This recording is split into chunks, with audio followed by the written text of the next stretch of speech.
નમસ્કાર, આપ જોઈ રહ્યા છો ન્યૂઝ 18 ગુજરાતીને હું છું લુબના। અમરેલીમાં આદમખોર સિંહણ પાંજરે પુરાઈ છે। ધારી તાલુકામાં સિંહણે 5 વર્ષના બાળક પર હુમલો કર્યાની ઘટના સામે આવી હતી। તો માણાવાવ ગામમાં વાડીમાં સિંહણે બાળક પર હુમલો કરતા બાળકનું મોત નીપજ્યું હતું।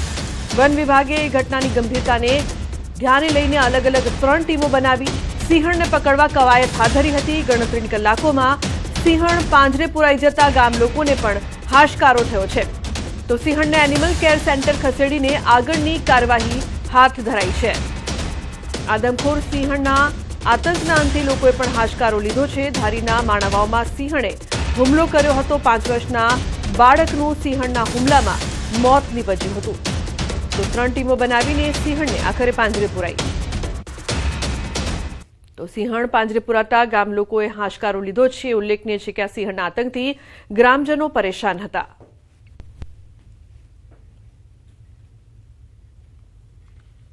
સિંહણ આવી એટલે છોકરાને ઝડપાટે ઉઠાવી ગઈ બરાબર। પછી એના મમ્મી પાછળ પડ્યા એમાં, પણ એ હાથમાં ના આવી। એના મમ્મી એકલા શું કરે એમાં, એટલે પછી આ પાછળ પડ્યા પછી કોકને વાડી જઈને ફોન કર્યો, ઈશ્વર ફોન એટલે એ વાડી પહોંચ્યો વાડીએ બરાબર। એમાં બધા અહીંયા ઉપસ્થિત હોય અને વન વિભાગના ઉચ્ચ અધિકારીઓ પણ ઘટના સ્થળે પહોંચી ગયા। એની આગળની કાર્યવાહી હાલ ચાલુ છે અને બાળકનું ખૂબ જ દુઃખદ નિધન થયું છે। તે ખૂબ દુઃખની બાબત છે। ભગવાન એમના દિવ્ય આત્માને શાંતિ આપે। તો સિંહણના આતંકથી લોકો પરેશાન હતા। 3 ટીમો બનાવીને આખરે સિંહણને પાંજરે પૂરવામાં આવતા લોકોએ હાશકારો અનુભવ્યો। અમરેલીના પીપાવાવ પોર્ટ ફોરવે હાઈવે ઉપર સિંહણને વન વિભાગ દ્વારા સુરક્ષિત રીતે ક્રોસ કરાવ્યો। રાજુલા રેન્જ ફોરેસ્ટ ગાર્ડ દ્વારા પીપાવાવ હાઈવે પર વાહનો રોકાવીને સિંહને સુરક્ષિત રોડ ક્રોસ કરાવડાવ્યો હતો। તો ભાવનગર સોમનાથ નેશનલ હાઈવે ઉપર અગાઉ વાહન અડફેટે સિંહના મોત બાદ વન વિભાગ એલર્ટ મોડમાં આવ્યું છે। હાલમાં રાજુલા રેન્જ સતર્ક હાઈવે પર પેટ્રોલિંગ વધાર્યું છે। તો રાજુલા વન વિભાગે સિંહને રોડ ક્રોસ કરાવ્યો હતો। અમરેલીની સમગ્ર ઘટના વાહનો રોકાયા, સિંહને રોડ ક્રોસ કરાવડાવ્યા। પંજાબમાં એક ગમખ્વાર અકસ્માત સીસીટીવીમાં કેદ થયો છે।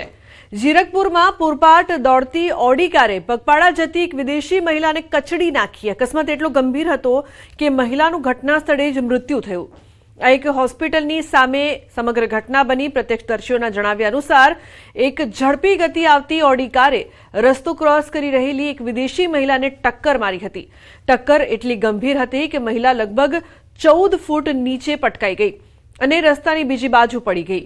પોલીસે ઘટનાની તપાસ શરૂ કરી દીધી છે અને નજીકના સીસીટીવી કેમેરાના ફૂટેજની તપાસ કરી રહી છે, જેથી આરોપી ડ્રાઈવરને ઓળખી શકાય અને ટૂંક સમયમાં તેની ધરપકડ કરી શકાય।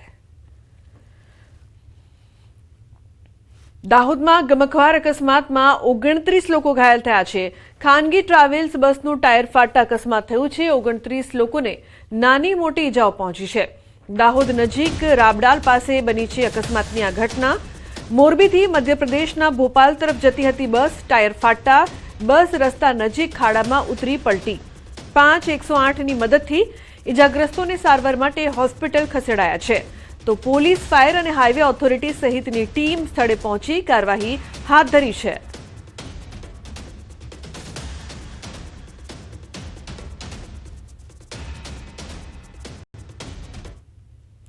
રિલાયન્સ અમેરિકામાં નવી તેલ રિફાઇનરી બનાવશે। અમેરિકાના રાષ્ટ્રપતિ ડોનાલ્ડ ટ્રમ્પે આ અંગે ટાંક્યું છે કે ટેક્સાસમાં રિલાયન્સની મદદથી રિફાઇનરી લગાવવા જઈ રહ્યા છે। સાથે ઉમેર્યું કે આ 50 વર્ષમાં પહેલી નવી અમેરિકી તેલ રિફાઇનરી હશે। ટ્રમ્પે રોકાણ માટે રિલાયન્સનો આભાર માન્યો છે।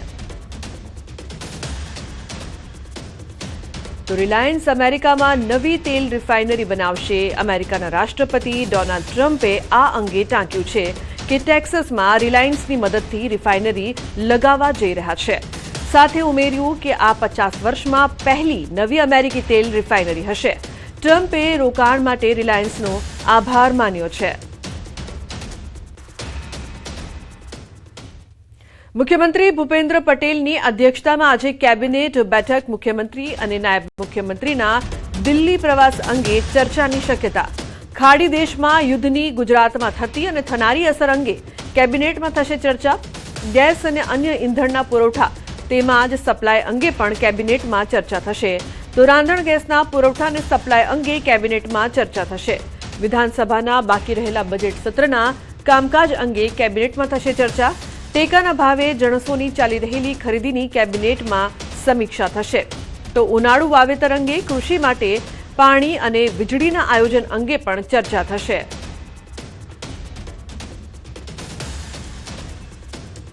અન્ય સમાચારની વાત કરીએ તો જેતપુર શહેરમાં ઘરની બહાર નીકળવું એટલે સીધો મોતનો સામનો કરવા બરાબર છે. એટલા મોટા માટે એવું કહેવામાં આવ્યું છે કેમ કે જેતપુરના અનેક રસ્તાઓ પર યમરાજ બનીને ફરી રહ્યા છે રખડતા શ્વાન. છેલ્લા 10 જ મહિનામાં 3250થી વધુ લોકો રખડતા શ્વાનનો શિકાર બન્યા.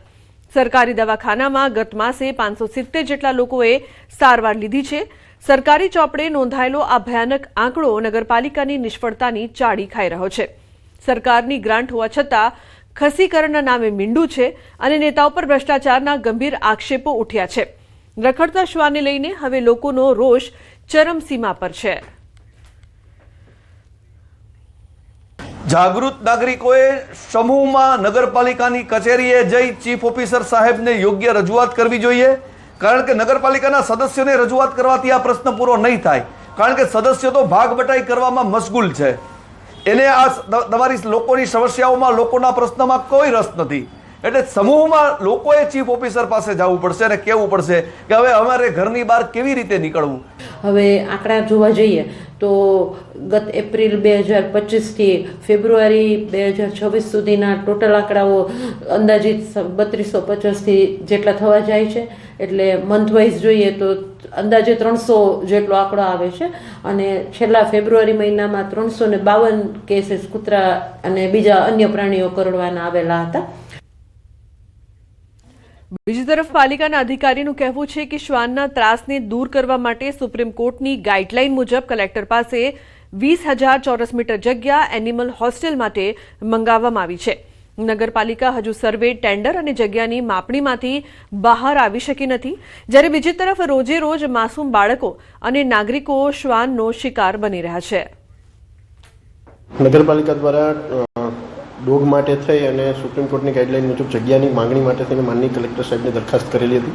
એના આધારે ડીએલઆરની માપણી થઈ ગઈ છે. ડીએલઆરની માપણી થયા બાદ એનિમલ હોસ્ટેલ તરીકે 2000 સ્ક્વેર મીટરની જગ્યા, 20,000 સ્ક્વેર મીટરની જગ્યા નગરપાલિકાએ માંગણી કરેલી છે. માંગણી થયા બાદ એનિમલ હોસ્ટેલ બાબતની આગળની કાર્યવાહી થશે. હાલમાં શહેરી વિસ્તારની અંદર કૂતરા પકડવા માટે થઈને કુલ ટોટલ કેટલા કૂતરાઓ છે એનો બધીનો સર્વે કરવો પડશે. તો જાગૃત નાગરિકોના જણાવ્યા અનુસાર દિન પ્રતિદિન આ સમસ્યા વિકરાળ સ્વરૂપ ધારણ કરી રહી છે. પરંતુ બહેરા અને મૂંગા બની ગયેલા પાલિકા તંત્રને લોકોની કોઈ પડી નથી. રાજકોટના જેતપુરમાં જગતના તાત પર આફત વરસી છે. ખીરસરા રોડ પર તૈયાર ઘઉંના પાકમાં ભીષણ આગ લાગતા અફરાતફરી સર્જાઈ છે. ખીરસરા રોડ પર અચાનક એવી વિકરાળ આગ લાગી કે જોત જોતામાં 15 થી 20 વીઘા ઘઉંનો પાક રાખના ઢગલામાં ફેરવાઈ ગયો. આગ એટલી ભયાનક હતી કે પોતાની નજર સામે જ રોજી રોટી છીનવાઈ જતા ખેત મજૂર પરિવાર ધ્રુસકે ને ધ્રુસકે રડી પડ્યા. ખેતરમાં વાવેતર કરનાર અને રાત દિવસ એક કરનાર ભાગ્યા પરિવાર પોતાની નજર સામે આખું વર્ષનું સપનું રોડાતું જોઈને રડી પડ્યા હતા. સંપૂર્ણ પાક બળીને ખાક થઈ જતા ખેડૂત પાયમાલ થવાના આરે આવી ગયા છે. તો ઘટનાની જાણ થતાં ફાયર વિભાગની ટીમે આગ પર કાબુ મેળવ્યો છે. ખેડૂતને લાખોનું નુકસાન થયું હોવાનું સામે આવ્યું છે. તો સદનસીબે આ ઘટનામાં કોઈ જાનહાનિ નહીં. આગ કયા કારણોસર લાગી તેનું કારણ હજુ સુધી સામે નથી આવ્યું. ખેડૂતે સરકાર પાસે સહાયની માંગ કરી છે.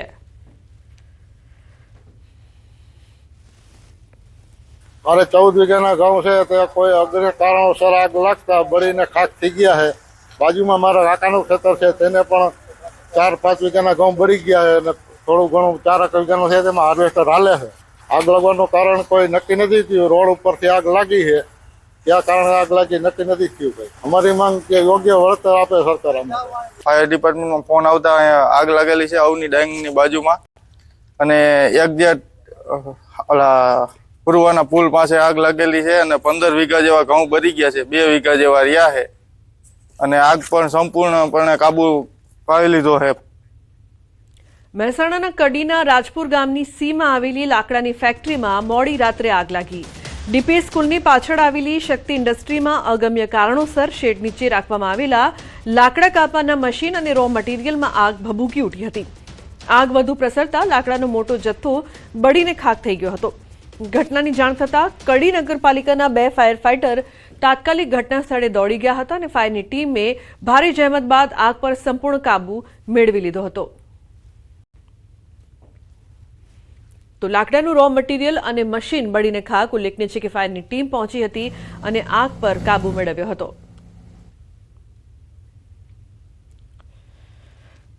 અમદાવાદ